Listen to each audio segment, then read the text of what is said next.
Steve Bannon's up next, but first, more news. The Communist government of China continues its crackdown on religious activity in the country. The Associated Press reports that cash incentives are being offered to citizens by local governments to spy on illegal religious groups. Some local authorities are offering up to $15,000 for information on the activities of members and leaders of house churches, illegal church buildings, and the promotion of what they call religious extremism. These efforts are part of a larger government campaign against all religious activity in China, despite its claims of religious freedom. Joining me now with his thoughts on all of this and much more is former White House Chief Strategist and founder of Citizens of the American Republic, Steve Bannon. Welcome to the program. Thanks for having me, Great Raymond. to see you. There's a lot I want to get into with you here, but I need to start with this. The Pope was on the plane earlier this week coming back from Morocco, and he had this to say when asked about walls and those who would build them. Watch. I costruttori di muri, siano di filo di alambre tagliati con coltelli, siano di mattoni, diventeranno prigionieri dei muri che fanno. Your reaction? This is, the Pope has been constantly, it's one of the things I've got a problem, not with the dogma or the theology, but he has been after the populist, nationalist sovereignty movement since he became Pope. He's gone after Donald Trump consistently. He implied that you shouldn't vote for Trump. He is in the face of Salvini, Orban, all the nationalists trying to solve the migrant issue, this horrible migrant crisis you have in Italy and in Hungary and in Europe that they're trying to take care of. And the Pope continually derides the efforts of these politicians to try to solve it and not, make sure it's not solved on the back of working class people in Europe or the United States. And I got to tell you, I think it's now to the point of being unacceptable. He hammers the populist nationalist sovereignty. It takes the side of the globalists, the Macrons of the world, the Merkels of the world in every situation. So you don't like the Pope speaking out on political issues? Listen, I think he's choosing sides. It's not about speaking out. Well, he would say this is the church's social teaching, and he's trying to defend that. Well, I think he's got to me, that the social teaching here is about sovereignty and about subsidiarity. That's what the church teaches. And here you have elected officials that in many cases have been elected by overwhelming majorities that are trying to work with authorities to come to a solution of this horrific migrant crisis, and here he continually derides them. His comments like this, they're essentially building prisons. His distaste for Donald Trump is very well known since he came to Mexico on his visit several years ago and had the mass at the border and essentially implied that Trump's policies are racist, they're nativist, they're xenophobic. Anti-Christian. I don't think this adds anything to the dialogue, and I think he's turning off a lot of people, particularly a lot of conservative Catholics who are trying to get their countries back and make sure their countries do not implode because of this migrant issue. I've got to get into something else. You and a group of Washington policy advisors, former government officials, have revived a Cold War-era advocacy group called the Committee on Present Danger, and you're really focusing on China. Give me your sense of why you believe China is such a threat to the United States. Look, it's the existential threat. They've been in economic war with us for 25 years. If you look at One Belt, One Road, Made in China 2025, the 5G rollout, they are trying to both an information war and cyber war, and also what they're doing economically. They are trying to become the new hegemon in this totalitarian mercantilist system they've got. This is why I'm so opposed, and I've gone to the Vatican a couple of times. We actually were the first person ever to broadcast from the Vatican live into China on VPNs, not on broadcast, so people could hear it, during the summit to talk about this deal that the Vatican has cut with the Chinese Communist Party. They've essentially turned over the ability to select bishops. They've thrown the underground church, and people should understand, the underground Catholic Church in China is a church of living saints. They're probably the most persecuted church in the world outside of certain elements of the Middle East. And Cardinal Zen, who is arguably the holiest man in Asia. Been on here many times. Cardinal Zen, I'm telling you, is such a special individual. When Cardinal Zen says that this deal is terrible, it's got to be reversed, it can't be signed, I think we have to listen to Cardinal Zen. And what upsets me so much is that during this whole crisis where there's no discussion at all about the laity getting involved at all, here, the Vatican, in a secret deal, And they admit Yeah, it's they secret. haven't released Well, it I tell yet. you why it's secret. I think they have not released it, and they're not going to release it. They've signed this deal with the Chinese Communist Party, which is a atheistic political institution that has suppressed the Uyghurs in Western Asia. It's suppressed the Dalai Lama. It's suppressed the evangelical Christians. The living church of the Catholic Church underground is one of the most vibrant Catholic churches in the world, and we have essentially turned them over to their slave masters, and this is unacceptable. And here's the reason, Raymond, I think it's secret. I think when this, and this is what I'm calling for, the transparency and accountability, like the Pope always talks about the summit, about the crisis. All we want is transparency and accountability.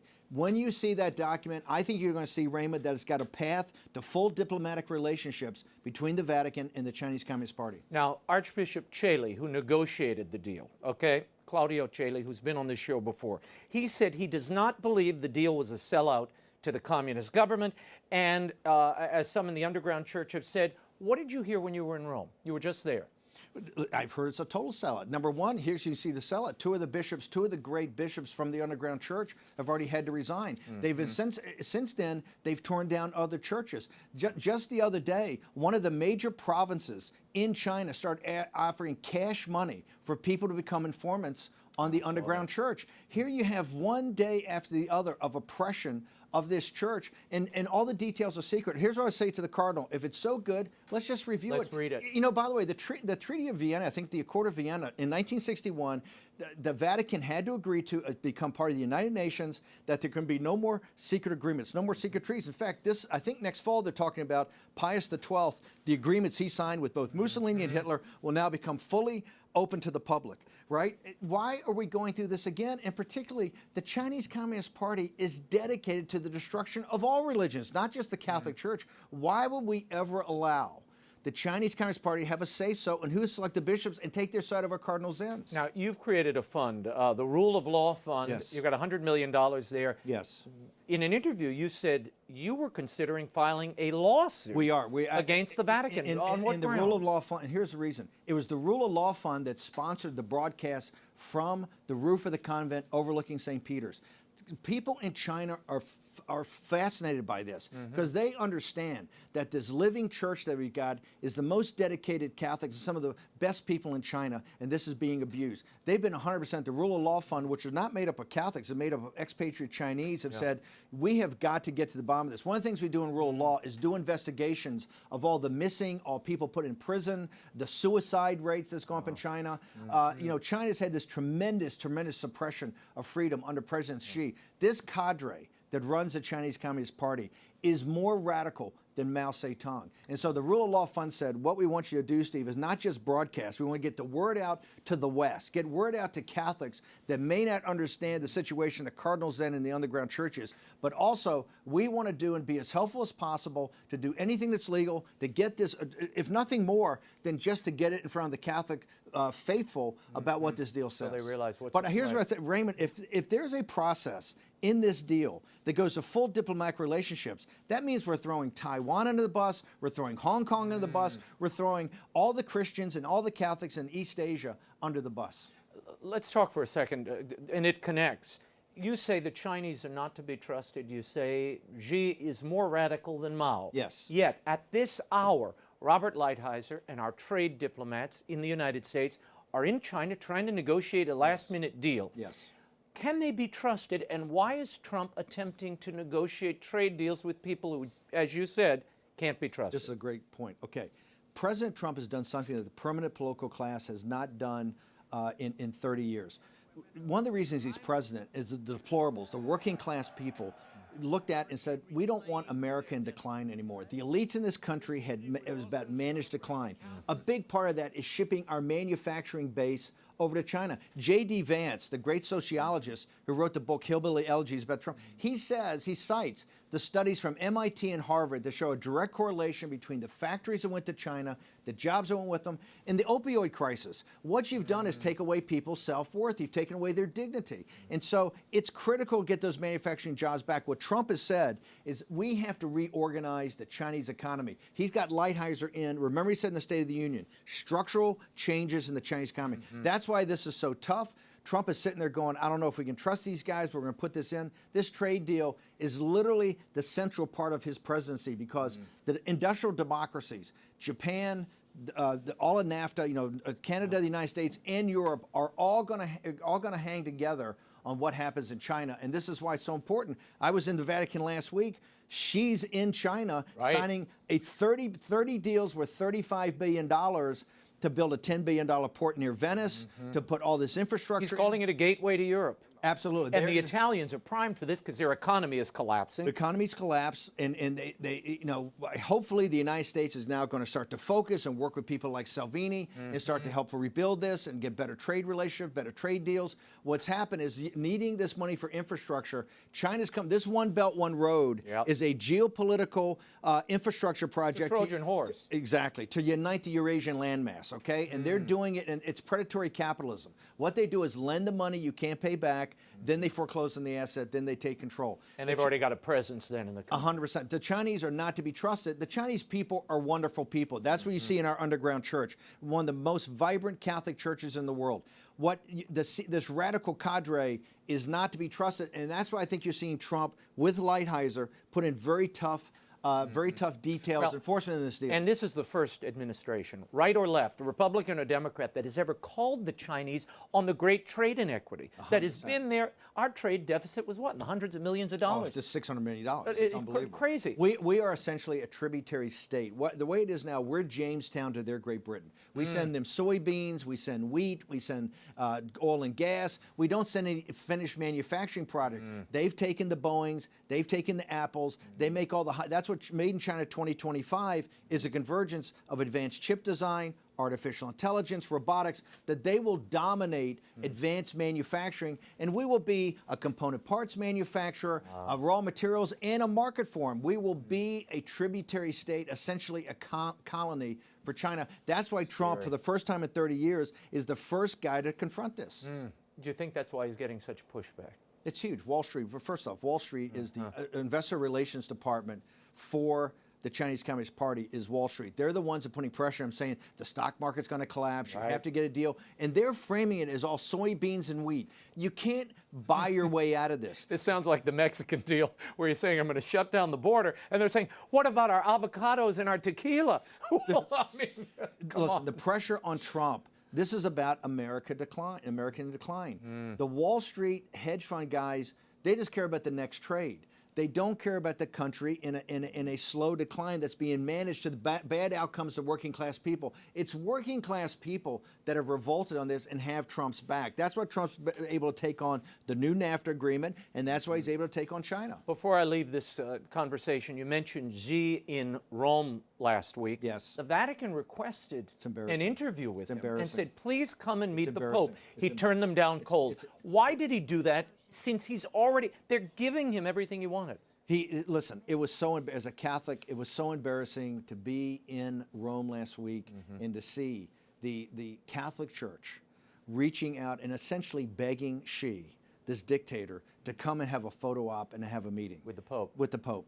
Xi backed it off for one reason. I don't think he wanted to be on the stage with them and give them any additional prestige with him. This is the shocking thing. This is what happens when you show weakness. This is what happens essentially when you grovel. The Chinese Communist Party respects strength. That's what they respect, and they fear Donald Trump because Trump's the first guy of any political party, Republican or Democrat, to stand up to him. He's the first one of any establishment to stand up to him. And his leadership's bringing Europe along. It's brought Canada along. Canada was the one that arrested the CFO of Huawei. They put her under arrest so we could extradite her. So you see Canada coming along. The rest of the world is now focused on all the problems that China has caused us, the Chinese Communist Party. Here, the Vatican, essentially beseeching, it's so humiliating, beseeching a dictator to have a photo op and have the dictator say no.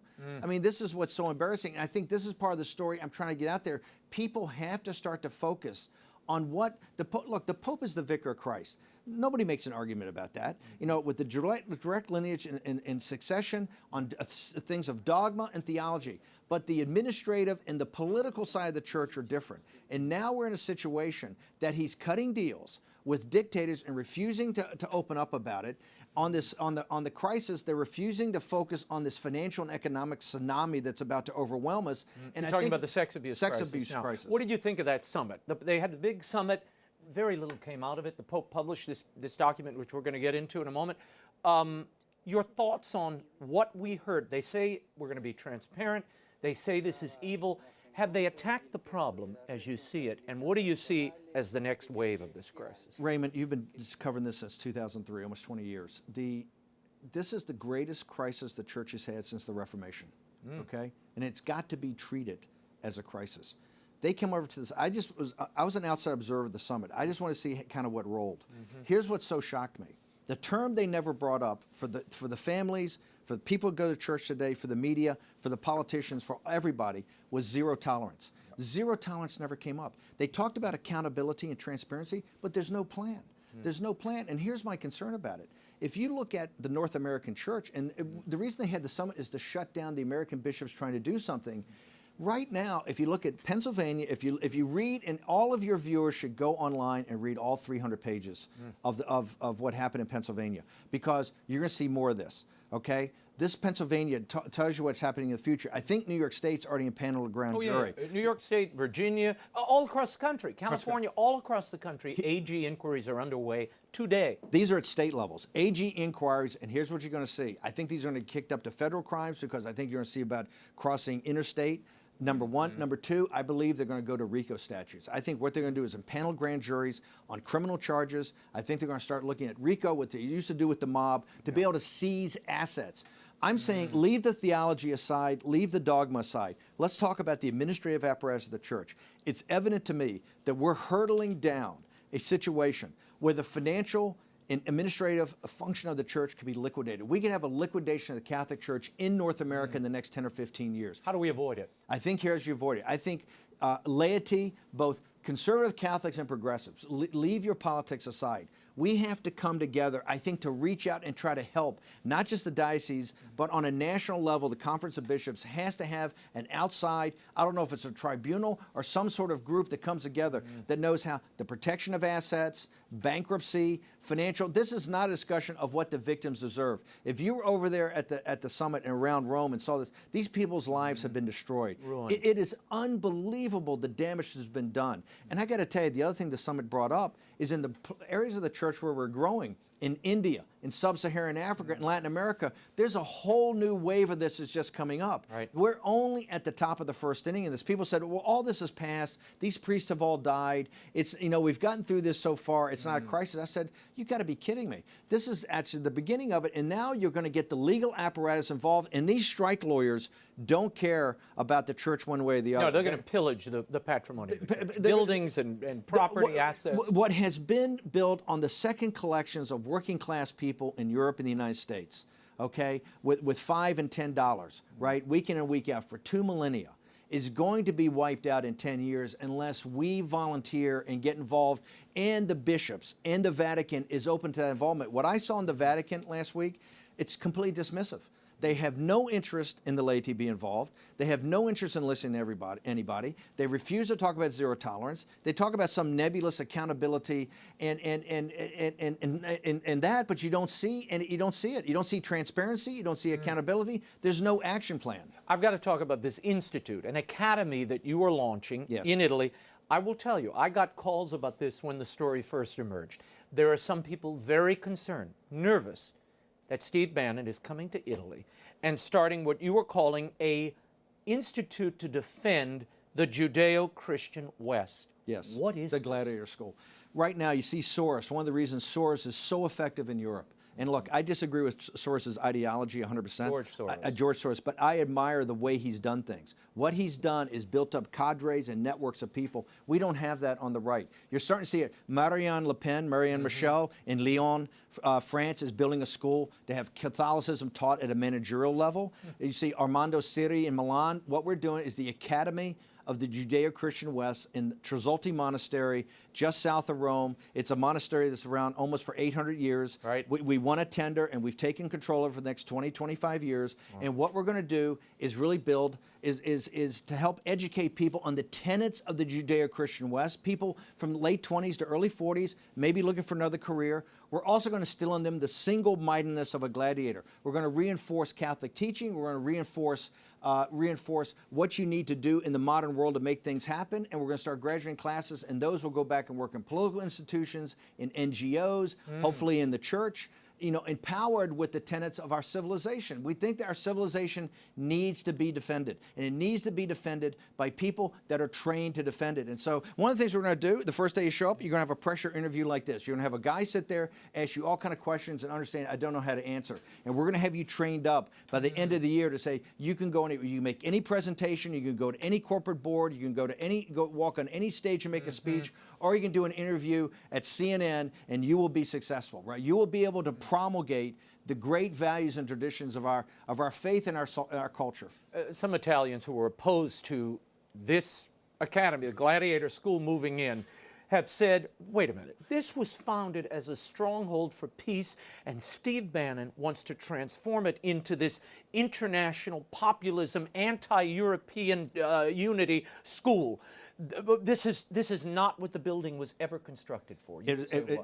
Exact opposite. The building was absolutely constructed for the defense. What these monks, I think it was Pope Innocent III, what they did is they built this to defend the Judeo Christian West, the tenets of it. We're not there to destroy anything. What we want is people to go out and be able to defend the Treaty of Westphalia, the nation state and the Westphalian system in a free citizenry, subsidiarity, basic Catholic teaching where decision making is put down on the citizens. What in Europe, what you're seeing is not this lack of support for the United States of Europe is turning into support for a Europe of nations, and that's a Europe that Italy is not South Carolina to France's North Carolina, that Italy is Italy, Hungary's Hungary, Poland's Poland, and its people and free citizens that know how to defend it and help to promulgate its culture. And that's why I think we're having such intense interest in this school. This school is going to be one of the great instruments of peace, I think, in the future. It's a long-term project. We won't see the impact of this in 10 and 20, 30 years from now as young people go out. But they will be able to go out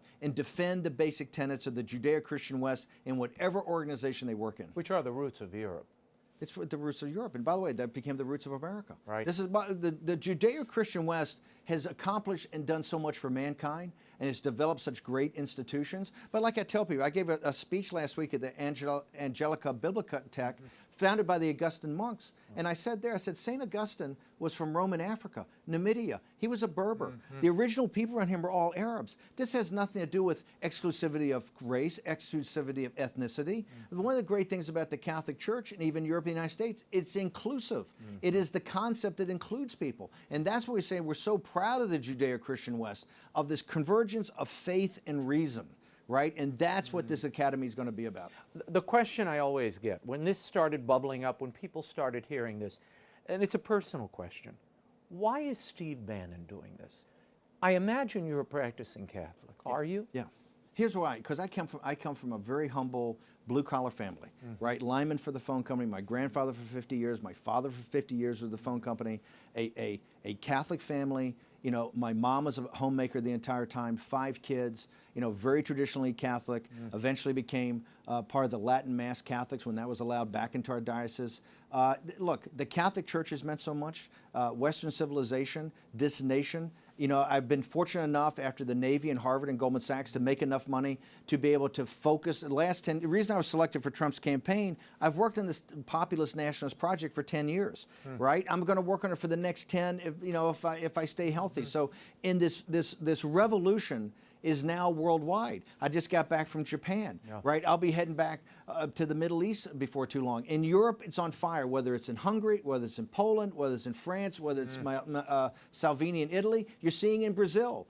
Probably the guy that ran the campaign the most based on traditional values is Captain Bolsonaro in Brazil. And you have Donald Trump. This is at the top of the first inning, and to me it's the best way for the little guy to have a voice, a little guy to have a say-so. And yet Brexit is on the ropes, we see in Europe, in England. Well, Your thoughts on what what's going to happen there? Brexit and Trump were around the same time, 6 months apart. And you see now we're 3 years into this, 2.5 years into it. Brexit has been totally rejected by the City of London, by the financial and corporate elite, and the politicians in the EU. And Trump's program has struggled to be, you know, Trump fights every day to get, whether it's the border wall, China, out of Afghanistan, every day he fights. It's the established, just winning one election is not going to do it.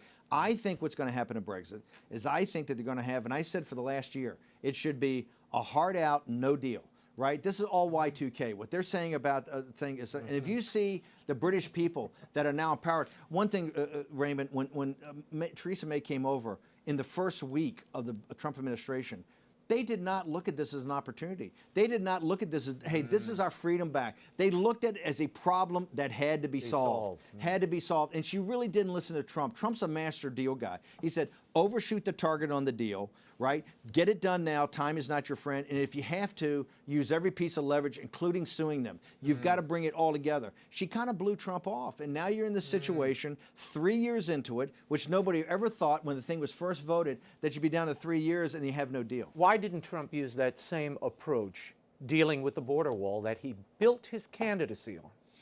Overshoot the target, do it now, time is not on your side. Here's the reason. I think that the Faustian pact we made with the Republican establishment right after we won on both health care, things like the border wall, even taxes, right? That we went with the standard Republican kind of playbook. There's a Republican establishment that really pushed back the most on Trump on the border wall early. I kept telling the president, you need maximum leverage. I thought the best time to get it was in September of 17 when he had the debt ceiling.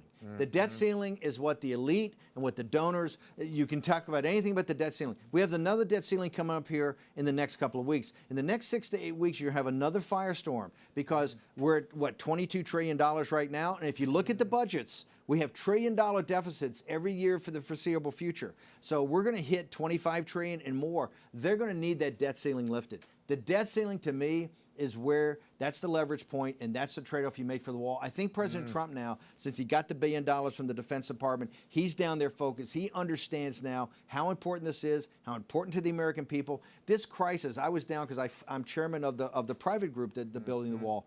We were in McAllen, Texas 2 months ago. If you went back there the day, it's 10 times worse than it was. It's so, the border is now so overwhelmed by the migrant crisis. And all we're doing is hurting these people. That's why the zero tolerance policy to me is so important. All you're acting as a magnet so the cartels, remember the cartels make more money today on human trafficking than they do on drugs. Okay? This has become a cash cow for them. That's why we have to interdict this problem in the 3 nations in the Northern Triangle. Hopefully that'll take place, but Trump needs the wall. He knows that. He knows the country needs it. That's why he's focused. I got to get this in before we run out of time. Mueller probe is over. You have Gerald Nadler and the Judiciary Committee subpoenaing the entire Mueller report. Despite grand jury testimony, they want it all. They're also saying they're going to subpoena Steve Bannon to testify. Will you appear? Well, here's the point. I take the advice of my lawyers. My lawyers will coordinate with the White House. Here's the people don't focus on. President Trump waived executive privilege. President Trump waived attorney-client privilege. Look who went up there. Don McGahn, the White House counsel. The Chief of Staff, Reince Priebus. Steve Bannon, the senior strategist and senior advisor. 1.5 million documents. 500 people were witnesses. I think they had 2,800 subpoenas. I mean, Trump went overboard. No president in history has ever given more information.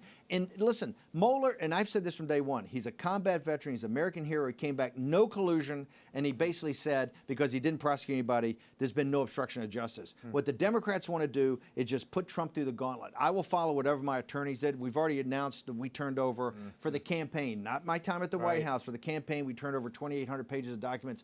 I take the lead here, but I got to tell you, I think President Trump will make the final call. He fully cooperates to a degree no president has. I think he's saying, hey, look, guys, if you want to see anything like that, go to the report and read the testimony. Other than that, let's move on.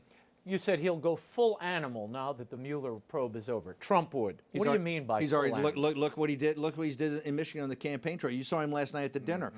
First off, he's calling out individual executives at the TV that just did this for ratings. This is the biggest hoax in American media history. The same people that got it so wrong in the 2016 campaign immediately turned on this whole Russian hoax. One of the things I think is important people should focus on, he's saying about these FBI agents at the counterintelligence level, they should be brought up on treason, right? This thing called Crossfire Hurricane needs to be drilled down on. This is where Jim Jordan and Mark Meadows and their committee, when they ran House Intel, went out and subpoenaed all this information that Rosenstein, the Justice Department, refused to turn over. I think what President Trump's saying, when that's turned over, you're going to see about bringing in other intelligence agencies from other countries, what kind of spying went on domestic. And I've said, I think you need a new church commission. But cool heads on both sides of the aisle need to sit down about if you want the FBI to function properly in the future, and the CIA, we need cool heads to sit there and go, exactly what went on this Trump investigation. And he keeps going back to the origins of it. Yep. How did it start? What was the impetus of it? Who drove it? Who drove it? And where were they getting the information? I think this has all got to come. When Trump, look, when President Trump starts using the word treason and talking about the FBI, when he's saying that committee heads like Schiff should be terminated and resign immediately, when he says that guys at these networks should be fired, he's coming off the chain. And if the Democratic Party thinks he's going to pull back, he's not. This is two sides that don't like each other, and he's going after them. See you, Bannon. Thank you for being here. Thanks for having me. Pleasure.